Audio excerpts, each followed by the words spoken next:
I look for those little words, made in the USA. Bet I do. You don't just get a better product, you get a better country. Bring it home to the USA. Tonight at 6:30, only on TV 13. Good morning. World leaders are in New York this morning to begin a one-day United Nations summit. The meeting is designed to promote the UN as a key player in a rapidly changing world. Arms control and nuclear non-proliferation are at the top of the superpower talks, but issues of human rights and the virtues of democracy could also take center stage today, Friday, January 31st, 1992. From NBC News, this is Today with Bryant Gumbel, Catherine Couric, and Joe Garagiola. And good morning, everyone. Bryant's back on Monday. Joe's got a head start on his weekend, but Jane Pauley is here, as she has been for the past 3 days. And Jane, this week has just flown by. You've been having so much fun, hasn't it? The day parts have flown by, yes. The night parts have creeped. Well, we're really glad that you did this. Thank you for filling in. Really. And I've loved being with you, as I'm sure everybody else in TV land has as well. My family has enjoyed having That's right. back. They've been calling. Yeah. That's right. This morning, we've got a busy morning. We'll hear from British Prime Minister John Major, who chairs an extraordinary summit session of the UN Security Council today. We've also got choreographer Twyla Tharp, actor William Peterson, and Jim Fowler is going to tell us all about Groundhog Day with the help of a real live groundhog. America's weird fascination with criminals, especially killers, gives us an unusual tandem this morning. We'll talk to the foreman of the Florida jury that recommended the electric chair for Aileen Wuornos, and we'll look at a new kind of trading card. Instead of athletes, the cards feature serial killers and mass murderers. But let's get started with the morning's top news story, and for that, here's Faith Daniels. Faith. Good morning, Katie and Jane. Good morning, everyone. George Bush is making an important visit to United Nations headquarters in New York this morning. It's a summit of the members of the nations of the UN Security Council, a meeting that's also brought Russia's Boris Yeltsin to New York.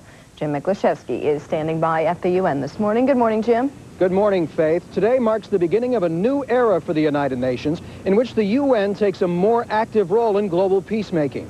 And it's also a coming out for Boris Yeltsin, who today becomes a world player. U.S. officials say Yeltsin comes here looking for his place on the world stage and must prove he deserves it. And Yeltsin has to show the Russians back home that he'll get the same kind of respect and wield the same clout that Gorbachev did when he used to come here. Japanese Prime Minister Miyazawa came here to mend some fences. He fell all over himself to say Japan would not welch on its deal to buy U.S. autos and parts, as he had indicated earlier. We will deliver all we promised to you. I never doubt. I make it very, very clear to the audience. Never doubted it. There will be no misunderstanding about it. But Bush has his own explaining to do. For the first time since the Tiananmen Square massacre, Bush will meet here with Chinese Prime Minister Li Peng, nicknamed the Butcher of Beijing. 21 U.S. senators sent Bush a letter telling him not to do it. Bush was defensive. This is the United Nations, and I know how it works. While here, Bush is also pushing the UN to step up the pressure on Libya to turn over the suspects in the Pan Am 103 bombing. And this meeting is also President Bush's escape to New York. He'll put aside the economy and domestic politics for a few hours to dabble in his favorite topic, foreign affairs. Faith? All right, thank you, Jim Miklashevsky. Testimony continues in Indianapolis today in the trial of former heavyweight boxing champ Mike Tyson. Tyson is accused of raping a teenage beauty pageant contestant in his hotel room last summer. More from Gary Matsumoto. Today, Mike Tyson's defense lawyers are expected to argue that 18-year-old Desiree Washington consented to sex when Tyson invited her back to his Indianapolis hotel room last July. The defense also argues that Ms. Washington spoke openly to her fellow contestants at the Miss Black America beauty pageant about Tyson's money and about how much his ex-wife Robin Givens got when she divorced him. This is how the defense has already attempted to portray her: educated, mature beyond her years, scheming. Thus far, Ms. Washington has remained poised, hardly faltering when describing the alleged rape. The pain was excruciating, she said. She said she tried to fight Tyson off, but punching him, she said, was like hitting a wall. Tyson, she said, would not relent, that he would only say, "Don't fight me, relax, don't fight me." She said it felt as if she were being ripped apart. Throughout the proceedings, Tyson has been almost expressionless, shifting only occasionally in his seat, barely showing even a hint of emotion. Gary Matsumoto, NBC News, Indianapolis. In Milwaukee today, police detectives who took Jeffrey Dahmer's confession will continue their testimony at his sanity trial. As testimony began on Thursday, a prosecutor said Dahmer carefully chose his victims for his fantasies of sex and death. Dahmer has admitted killing and dismembering 15 young men, but his lawyers insist he was mentally ill and tried to control his compulsions. In Florida, Aileen Wuornos hears her life or death sentence today. On Monday, she was convicted of killing a man who allegedly picked her up for prostitution. Prosecutors say the victim was only one of as many as 6 men who died the same way.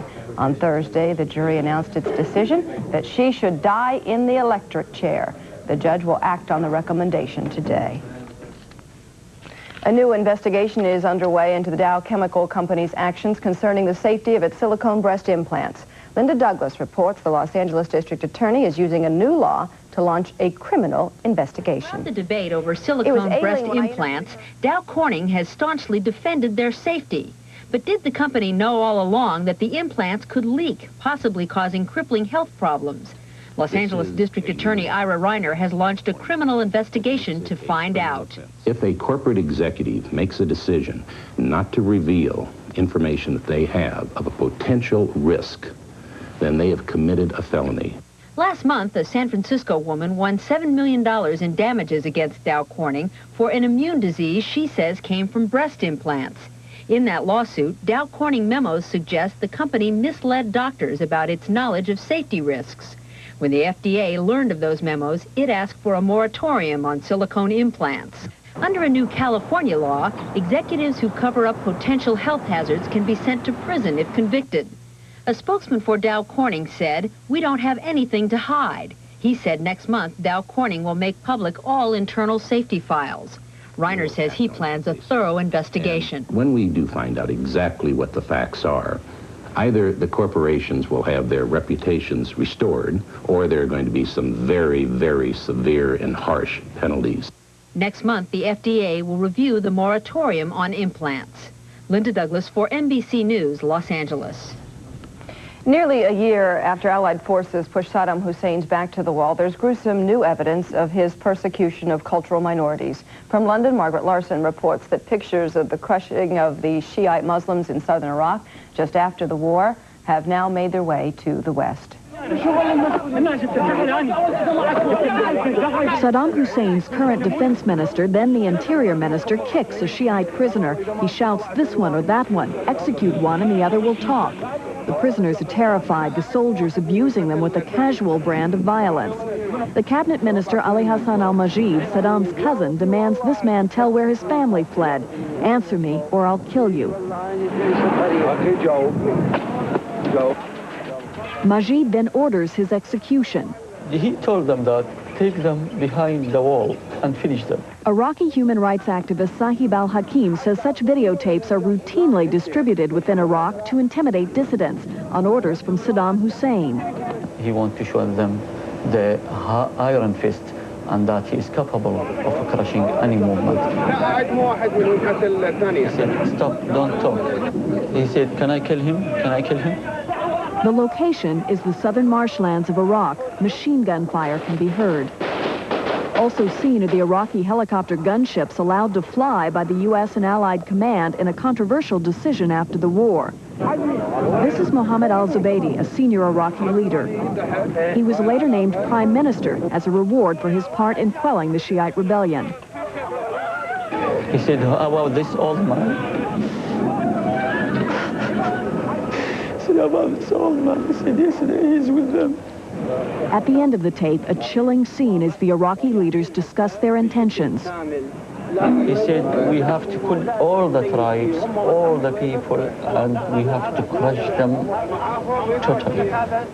Referring to the Shiite refugees in nearby villages already running for their lives, he continues, let their blood be spilt for the next 20 years. It is a policy that has claimed tens of thousands of lives in Iraq, a policy that continues to this day. Margaret Larson, NBC News, London.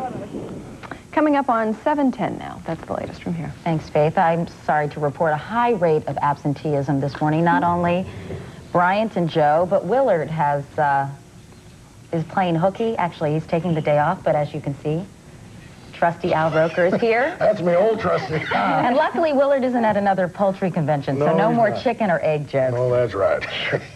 Yeah, I feel like a sidekick here. Well, Marshall Dillon, let's take a look at the weather. What do you say? Anyway, we've got, again, some satellite pictures to show you. A lot of wet weather in the northwest. Storm warnings there, and in the northeast, we got a pretty good storm that's going to cause some problems for northern New England later today, some snows and such. Good morning, everybody. Here's what it looks like on the ground. Cold weather and snow up into the northeast. We will be looking at some very chilly conditions. Also, that's going to stretch right on into the Great Lakes with plenty of sunshine. Some fog along the southeastern coast. Sunshine and warm down south, but also some fog along the Gulf Coast as well. Moving out to the west, you can expect sunshine, mild conditions from Texas all the way on up into the northern plains. Expect fog as you work your way into Southern California with warm sunshine. A lot of wet weather in the northwest, Idaho, from also into Washington State and Oregon, with storm warnings along the coast. That's what's going on around the country. Here's what's happening in your neck of the woods. Almost springtime again today, 50 degrees. We're going to make it, it looks like. Mostly sunny skies, a high right at 50 in central Iowa. 50 even with that north wind at 4 to 12 miles an hour. Then 4 tonight, skies clearing out, 30 degrees for the overnight low. It's 7:11. Now here's Jay. Thank you, Al. On Close-Up this morning, the end of the road for America's first female serial killer, and a postscript you'll find bizarre. A judge in DeLand, Florida will hand down sentence today on Aileen Wuornos, convicted Monday of shooting to death a Clearwater businessman, Richard Mallory, in 1989. Police say that Wuornos, a prostitute, may have murdered as many as 7 men after luring them to pick her up on Florida interstates over the past 2 years. The jury that convicted Wuornos on Thursday recommended that she be sent to the electric chair instead of life in prison. The foreman of the jury was Mrs. Pamela Mills, a high school teacher who joins us this morning from the Daytona Beach studio of our Orlando affiliate, WESH-TV. And good morning, Mrs. Mills. Good morning, Jane. Your jury took only 90 minutes to convict on Monday, and then yesterday only 2 hours to decide on the death penalty. What was the deciding factor for you? I think when it finally occurred to me during testimony that this woman had meant to kill Mr. Mallory. I can't tell you the exact point that it happened, but it did happen, that it did come to me that she did do this. Did you, as the foreman, have to twist any arms to get the jury to vote unanimously for the death penalty? Oh, no, ma'am. It was surprising to me. We weren't allowed to discuss this for 3 weeks. I had no idea how anybody else felt. And when we did get to deliberate and we were able to air our opinions, I was amazed that we all were of a similar opinion. Ultimately, this will be the judge's decision, but the fact that you recommended the death penalty, that it was unanimous, will certainly weigh heavily in his decision. Women are oftentimes treated differently when it comes to deciding the death penalty. Few women are sent to the electric chair. It doesn't seem to have worked in Aileen Wuornos' favor, though, that she was a woman. Can you explain why not? No, I really can't. It never occurred to me, male or female. I was just listening to the evidence and the witnesses. And the question was asked to me earlier, and the fact that she was a female did not play any part in it, one way or the other. You have been a supporter of capital punishment, which up until now in your life has been a theoretical position. What is the difference between supporting capital punishment and voting for capital punishment? There's a big difference.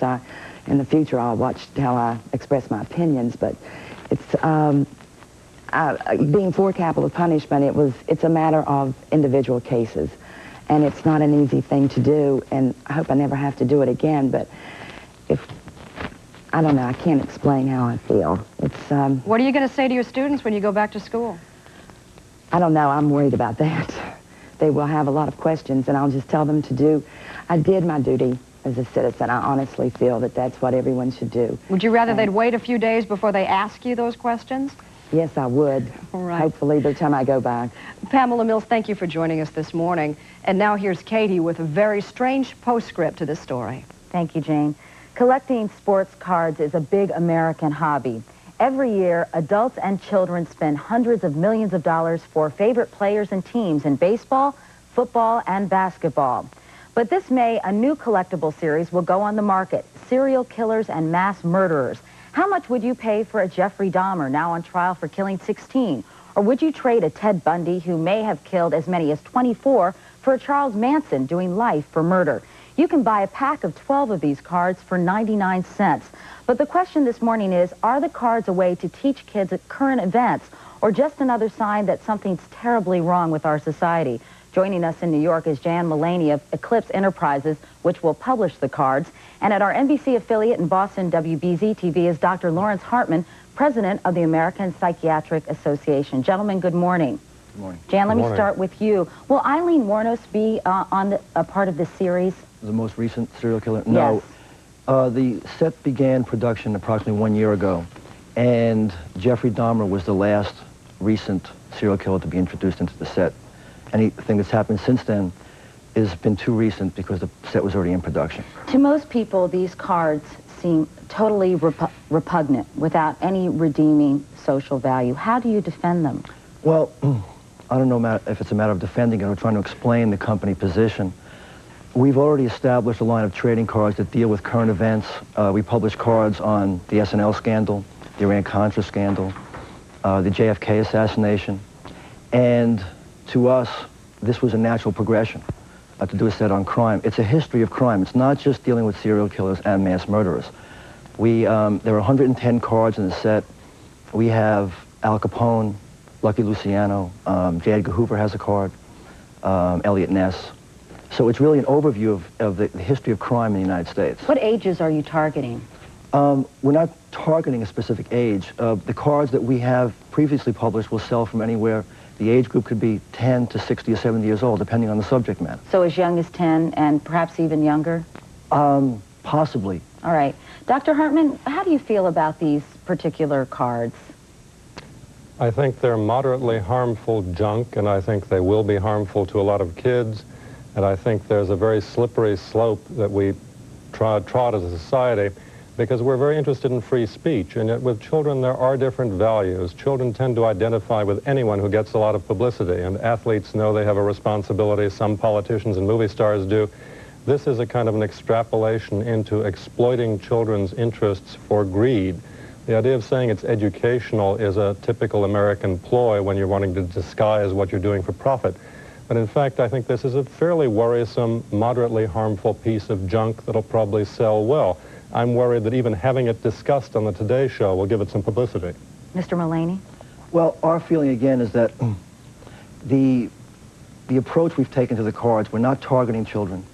I mean, children collect sports cards. But they may buy them. They may buy them, but they buy cards of Pete Rose. They buy cards of Jose Canseco, Lenny Dykstra, who have all been arrested for various things. But that's a little bit different than being a mass murderer. Yes, surely but, you can't compare the well, two. but from our position, again, we've established a line of current events and history cards. And the backs of the cards are factual. They don't mention the victims' names. It's an overview of the life of the person, the crime, and the punishment. The portraits do not depict any acts of violence. But just by virtue of putting someone's mug, if you will, on a card, right.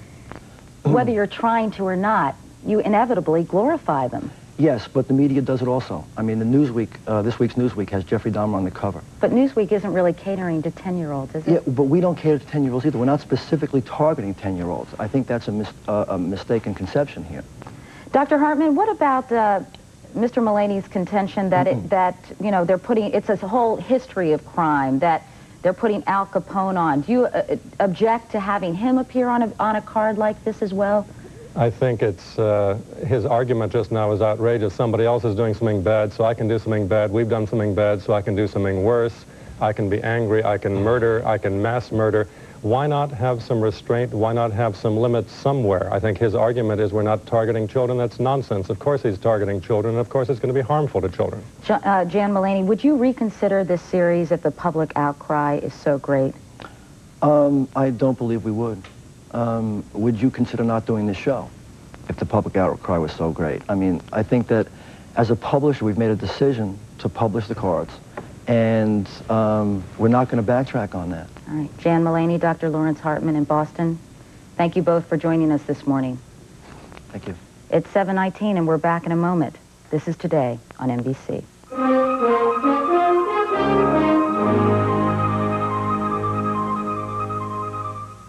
Hi, I'm Franklin Grain.